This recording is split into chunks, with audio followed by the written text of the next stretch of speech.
कहाँ से आया, कहाँ जाओगे, खबर करो अपने तन की। कोई सद्गुरु आवे तो भेद बतावे, खुल जावे अंतर खिड़की।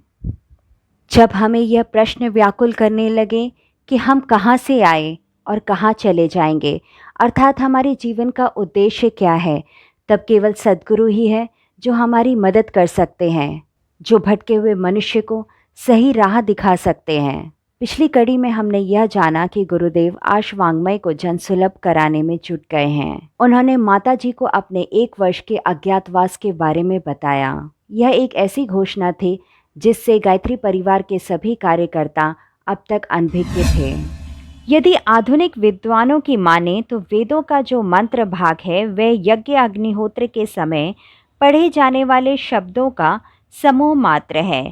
उपनिषद के रूप में वैदिक वाङ्मय का तत्व दर्शन ज़्यादा सुलभ है।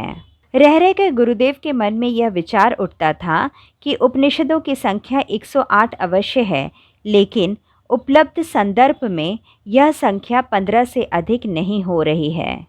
गुरुदेव को स्मृतियाँ, दर्शन शास्त्र और पुराण आदि ग्रंथों के संबंध में जटिल सूचनाएं प्राप्त हो रही थीं। इन सभी ग्रंथों की छानबीन करते हुए आचार्य श्री ने कई बार ऐसा अनुभव किया कि यह काम 2 वर्ष में तो क्या, 2 जन्मों में भी होना कठिन है। लेकिन तत्काल ही उनके मन में एक सकारात्मक विचार आता था।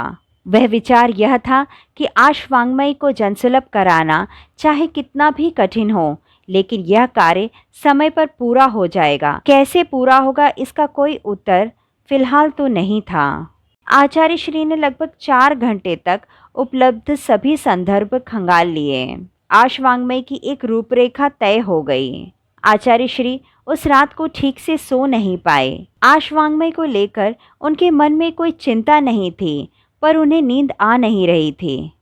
उन्हें ऐसा प्रतीत हो रहा था जैसे कोई उन्हें जगा रहा है, जैसे उनकी अंतरात्मा से कोई पुकार उठ रही है और वही उन्हें जगा देती है। आचार्य श्री ने आती जाती उस नींद को लेकर यह समझा कि शायद उनकी मार्गदर्शक सत्ता उन्हें कोई संकेत देने वाली है। उन्होंने बिस्तर छोड़ दिया।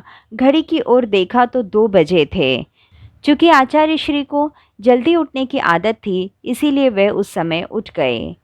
स्नान आदि से निवृत्त हुए और साधना कक्ष की ओर चल दिए। गायत्री की छवि के सामने जब वो ध्यान में बैठे हुए थे तो उन्हें ऐसे प्रतीत हुआ कि जैसे कोई गा रहा है। धीरे धीरे वे ध्वनि स्पष्ट होने लगे। फिर उन्हें यह ज्ञात हो गया कि यह गान कुछ और नहीं, ऋग्वेद का एक मंत्र है। जब ध्वनि स्पष्ट हो गई तो उन्हें पता चल गया कि यह मंत्र ऋग्वेद के 10वें मंडल में श्रद्धा सूक्त के हैं। इस मंत्र का अर्थ है कि श्रद्धा से ही अग्नि की ज्योति प्रज्वलित होती है, उसी में हवि का भाग समर्पित होता है। हम उस श्रद्धा की स्तुति कर रहे हैं जो ऐश्वर्य के मस्तक पर विराज रहे हैं। हे श्रद्धा, तुम देने वाले को देय वस्तु का दान करो और उसकी अभिलाषित वस्तु भी दो।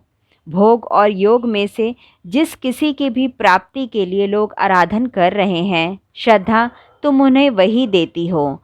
हम तीनों कालों में श्रद्धा की ही आराधन करते हैं। ध्यान और जप का क्रम पूरा होने के बाद भी गुरुदेव को श्रद्धा सूक्त की आवाज़ सुनाई दे रही थी। आचार्य श्री अपना स्थान छोड़ने ही वाले थे कि उन्हें लगा कि कोई पीछे खड़ा है। इस कक्ष में आचार्य श्री अकेले नहीं हैं। माता जी भी साधना कक्ष में तभी आती थी जब आवश्यक होता था। उन्हें यह ज्ञात था कि माता जी तो नहीं होगी। फिर जो कक्ष में है उनके पश्चात की आवाज़ सुनाई देने लगी। आचार्य श्री को लगा कि यह कोई भ्रम तो नहीं है, इसलिए पीछे मुड़कर देखना चाहा। फिर देखा कि दाएं तरफ एक कृष्ण वर्ग का पुरुष खड़ा है। सिर पर उसके घने सफ़ेद बाल हैं और सिर्फ एक धोती पहनी हुई है। हाथ में माला है। यह आकृति थोड़ी सी डरावनी है। सामान्य स्थिति में यदि यह आकृति किसी के सामने आ जाए तो वह भयभीत हो सकता है, लेकिन इस व्यक्तित्व में इतना तेज और ओज है जो ऐसा प्रतीत होता है कि वे अपनी तरफ आकर्षित कर रहे हैं। गुरुदेव का फिर उन्हें प्रणाम करने का मन हुआ। आचार्य श्री ने अपने हाथ जोड़े और उस आकृति के सामने नतमस्तक हुए उस आकृति ने भी आशीर्वाद देने के लिए अपने हाथ ऊपर उठाए और फिर आकृति ने उनसे कहा, हे वत्स, क्या आश वांग्मय के लिए तुम चिंतित हो? जैसे ही गुरुदेव ने उनके ये वाक्य सुने, गुरुदेव के मन में यह बोध आया, यह सामने खड़े हुए ऋषि कोई और नहीं, वेदव्यास हैं, भगवान वेदव्यास। इस बात की पुष्टि करने के लिए गुरुदेव ने उनसे कहा, मैं भगवान व्यास के चरणों में ही प्रणाम कर रहा हूँ। ऋषि आत्मा ने स्वीकार में सिर हिलाया। फिर उनसे कहा कि चिंता मत करो पुत्र, आशवांगमय की परंपरा को अक्षुण्ण रखने की आवश्यकता हमेशा से रही है। जिस भी युग में योग्य आत्माएं पृथ्वी पर आती हैं, तब उनके लिए इसे व्यक्त करने वाले प्रयत्न भी होते हैं। किसी काल में यदि योग्य आत्मा पृथ्वी पर नहीं होती है, तो परमात्मा की वाणी धीरे धीरे लुप्त होने लगती है। तुम्हारी मार्गदर्शक सत्ता ने तुम्हें परमात्मा के विश्वास को अनुभव करने और कराने का आदेश दिया है। इसे निश्चिंत होकर ग्रहण करो। वेदव्यास जी की वाणी आचार्य श्री को संबोधित कर रही थी। वे इसे सुनकर पुलकित भी हो रहे थे। आचार्य श्री ने जितने भी विवरण वेदव्यास जी के बारे में सुना था, वे सब उन्हें रह रह कर ध्यान में आ रहा था। महर्षि पराशर के पुत्र जन्म लेने के तुरंत बाद तपस्या के लिए चले गए। महाभारत में उनका बड़े ही विस्तृत में उल्लेख मिलता है। आचार्य श्री की स्मृतियों में बार बार भगवान वेदव्यास से संदर्भ आ रहे थे। इतने में वेदव्यास जी ने गुरुदेव से कहा कि अपनी स्मृति को संभालने की चेष्टा मत करो पुत्र। तुम्हारी मार्गदर्शक सत्ता ने तुम्हें जो दायित्व सौंपा है, वह तुम्हें अकेले ही पूरा नहीं करना है। इस कार्य में ऋषि और यति स्तर की कई आत्माएं तुम्हारा साथ देगी। स्थूल जगत में तुम उस कार्य का प्रतिनिधित्व भर कर रहे हो। उस कार्य का संचालन, संपादन और निर्वाह हिमालय में तपस्या कर रही दिव्य आत्माएं करती ही रहेगी।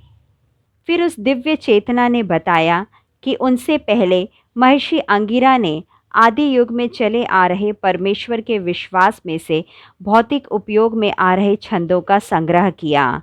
यह संग्रह छंदास, अंगिरस और अथर्ववेद कहलाया।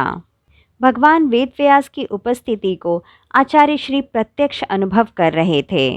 उन्हें कभी कभी अपने अनुभव पर संदेह होता, तुरंत ही वह संदेह तिरोहित हो जाता।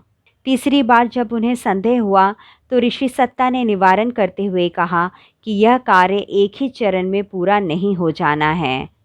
अभी वेदवाणी का बोधगम्य अर्थ ही किया जाना है। 24 वर्ष बाद तुम्हारे ही माध्यम से वेदवाणी का सूक्ष्म अर्थ उद्घाटित होगा।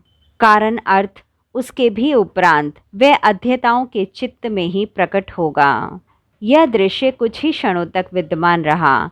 जैसे ही यह दृश्य उनके सामने से तिरोहित हुआ तो आचार्य श्री साधना कक्ष से बाहर आ गए। साधना कक्ष से बाहर आते आते उन्होंने एक निश्चय कर लिया था। बाहर आने के बाद वह एक पत्र लिखने लगे। 4-5 पत्र लिखे ही थे कि ताईजी द्वारकाधीश का प्रसाद लेकर आ गई।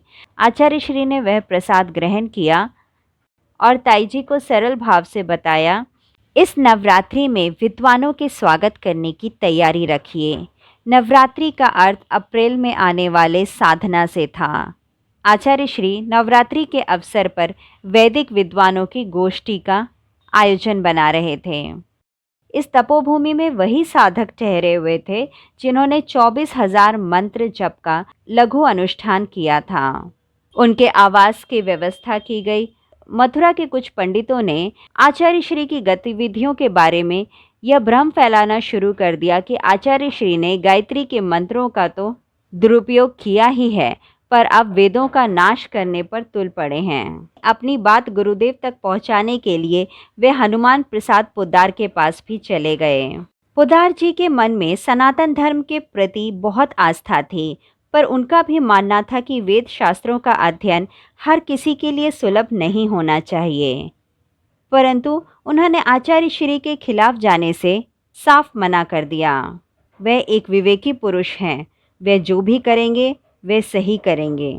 आचार्य श्री को जैसे ही वह बात पता चली, उन्होंने श्री कृष्ण जन्म स्थान में गोष्ठी का विचार स्थगित कर दिया। वे समझ गए थे कि पोदार जी ने संकोच में आकर गोष्ठी में आने की स्वीकृति दी है। गुरुदेव के मन में यह विचार आया कि जब वे सार्वजनिक स्थान पर गोष्ठी करेंगे तो स्वार्थी लोग उसमें शामिल होंगे और विघ्न भी डालेंगे। इसीलिए उन्होंने गोष्ठी का निर्णय अपने निवास स्थान पर करना ही उचित समझा। इस गोष्ठी में कहाँ-कहाँ से विद्वान आए, उन्होंने अपने कौन-कौन से विचार गुरुदेव के सामने प्रस्तुत किए, आर्ष वाङ्मय को जनसुलभ बनाने में अपना योगदान दिया, यह जानेंगे इसके तीसरे भाग में। धन्यवाद।